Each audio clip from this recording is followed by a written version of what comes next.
Creo que todo mundo aquí podemos saber que si mezclamos chocolate con leche, vamos a generar una mezcla. Pero si metemos nuestra ropa dentro de la lavadora, ¿también podría considerarse como un ejemplo de mezcla? Hola, soy Oscar Reyes y en el video del día de hoy voy a hablar acerca de los tipos de mezclas que existen y algunas formas de poder separarlas. Comencemos con la definición de mezcla. Una mezcla es la combinación de dos o más sustancias. Estas sustancias pueden encontrarse en cualquier estado de agregación de la materia y esto nos da entonces una combinación infinita de posibilidades. Por ejemplo, el aire a nuestro alrededor es una mezcla de varios gases: nitrógeno, oxígeno, vapor de agua, dióxido de carbono, etc. Pero también es una mezcla de pequeños sólidos que podemos ver con el reflejo de la luz, pequeños sólidos o polvo. Algunas esponjas son una mezcla entre varios plásticos poliuretanos con gas. El refresco es una combinación de agua líquida con algunos azúcares sólidos y dióxido de carbono o gas en forma gaseosa. La leche también es una mezcla entre diferentes líquidos, agua, aceites. Sin embargo, también contiene algunos sólidos, azúcares o algunos carbohidratos. Una ensalada es una mezcla entre diferentes componentes sólidos. Puede tener lechuga, jitomate, sin embargo también puede tener algunos componentes líquidos, como puede ser el aderezo. Las mezclas las podemos clasificar en dos grandes grupos: las homogéneas y las heterogéneas. Va a depender si podemos ver a simple vista sus componentes. Las mezclas heterogéneas son aquellas donde sus componentes sí los podemos ver a simple vista. Es decir, toda la mezcla no es uniforme. Podríamos decir que las mezclas heterogéneas tienen sus componentes juntos, pero al mismo tiempo separados. ¿A qué me refiero? Vamos a ver un ejemplo muy sencillo. A lo mejor ya hemos visto que cuando en un vaso ponemos agua y aceite, estos dos no se van a mezclar. Sin embargo, por el simple hecho de estar en el mismo espacio, podemos considerarlo una mezcla de agua y aceite. Aquí podemos ver claramente cómo el agua se queda en la parte de abajo y el aceite en la parte de arriba. Entonces, es una mezcla que no es uniforme, porque podemos ver las dos componentes de esta mezcla. Podemos ver el aceite y el agua muy claramente a simple vista. Entonces, es una mezcla heterogénea.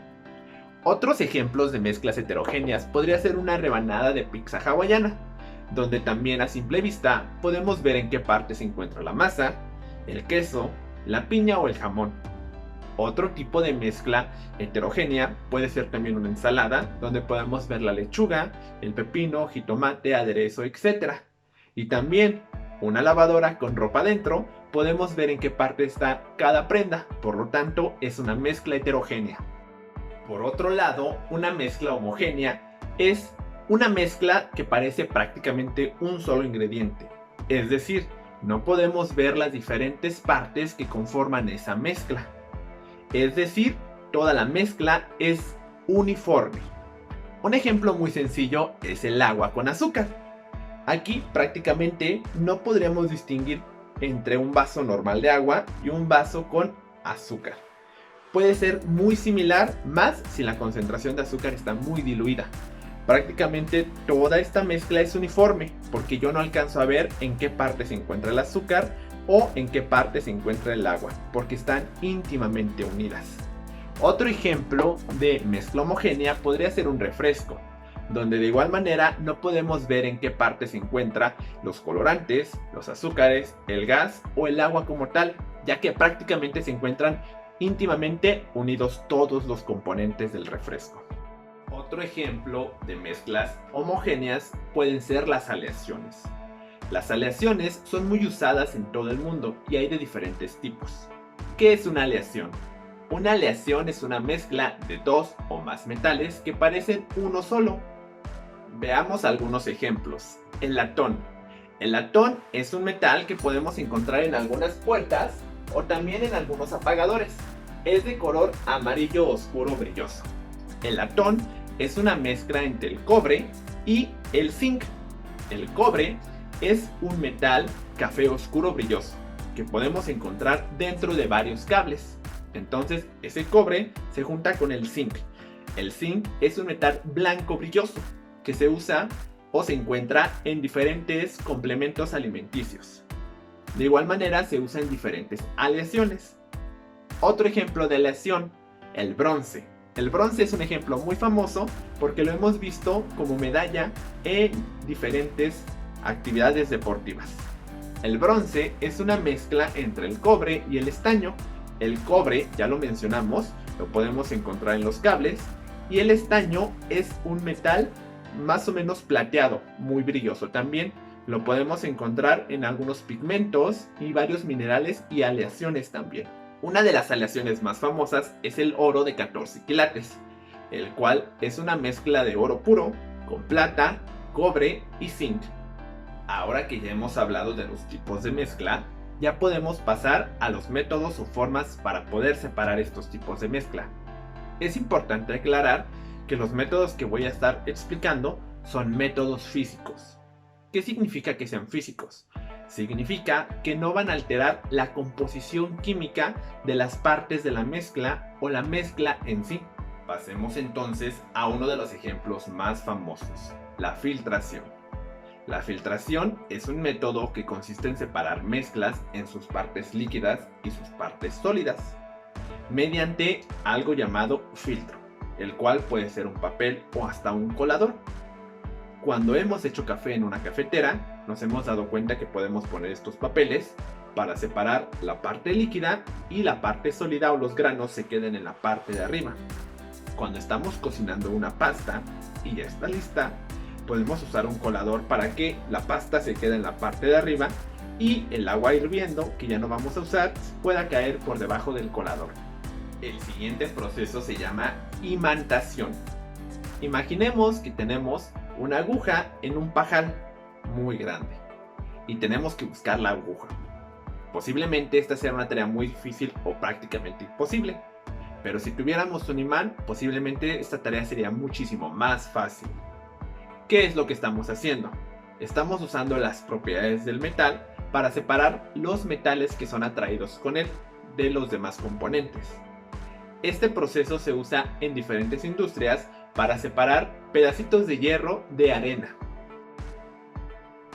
El siguiente proceso es la decantación. En la decantación estamos separando mezclas cuyos componentes son líquidos. Un ejemplo, el agua y el aceite. Vamos a esperar a que se separen de manera natural. El aceite ya sabemos que se va arriba y el agua abajo. Una vez que esto pasa, con mucho cuidado en otro recipiente, vamos a empezar a vaciar las fases que están arriba. Y así, lentamente, podemos separar el agua y el aceite, con decantación. Este proceso es muy usado en la industria de la gasolina, al momento de estar extrayendo el petróleo. El siguiente proceso es la sedimentación. La sedimentación es muy parecido a la decantación. Sin embargo, ahora los componentes ya no van a ser líquidos. Ahora, algunos componentes también pueden ser sólidos. Por ejemplo, imaginemos que tenemos una botella con agua. Le ponemos un poco de tierra y la vamos a agitar. Después de agitarla, nos va a parecer que tenemos una mezcla homogénea. Sin embargo, después de un tiempo, vamos a ver cómo va a ir bajando la tierra. Se va a ir sedimentando. Cuando esto pase, con mucho cuidado vamos a tomar la botella y en otro recipiente vamos a empezar a vaciar el agua, dejando solamente la tierra en el recipiente. Así es como podemos separar tierra con agua mediante sedimentación.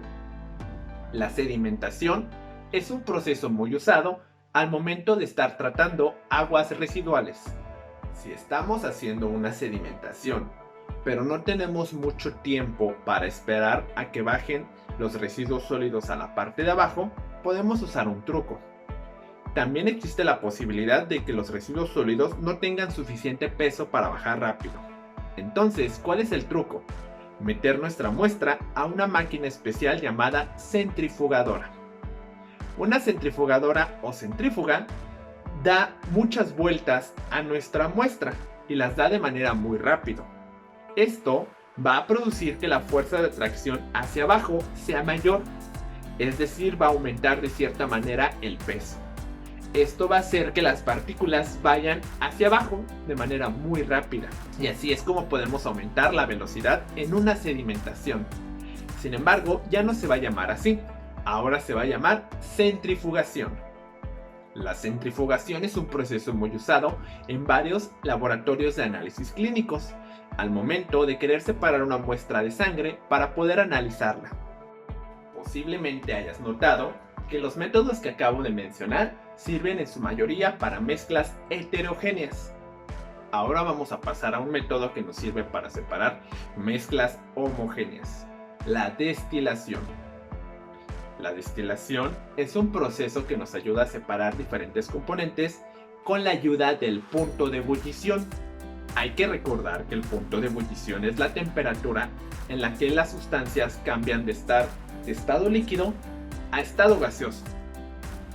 Un ejemplo muy famoso de destilación es que en algunas partes del mundo las personas hacen agujeros y ponen agua de mar. Esta agua de mar se queda allí bastante tiempo con la luz del sol. ¿Qué es lo que va a pasar? El calor de la luz del sol va a hacer que el agua se evapore y va a dejar la sal abajo. Así es como se obtiene la sal de mar.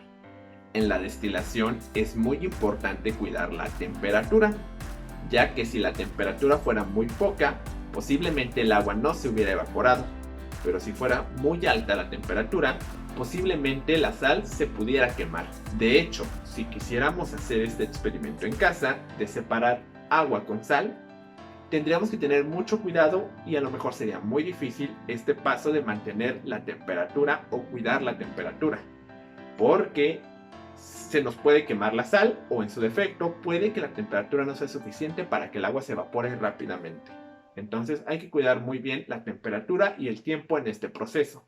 El proceso de destilación se usa en diferentes industrias para obtener demasiados productos. Se puede usar para obtener diferentes bebidas alcohólicas, gasolina, perfumes, etcétera, etcétera. Por mi parte esto ha sido todo. Espero que este video te sea de gran utilidad. Si fue así, te invito a considerar suscribirte. Recuerda que en la parte de abajo voy a estar dejando las referencias en formato APA que utilicé para hacer este video. Nos vemos hasta la próxima. Saludos.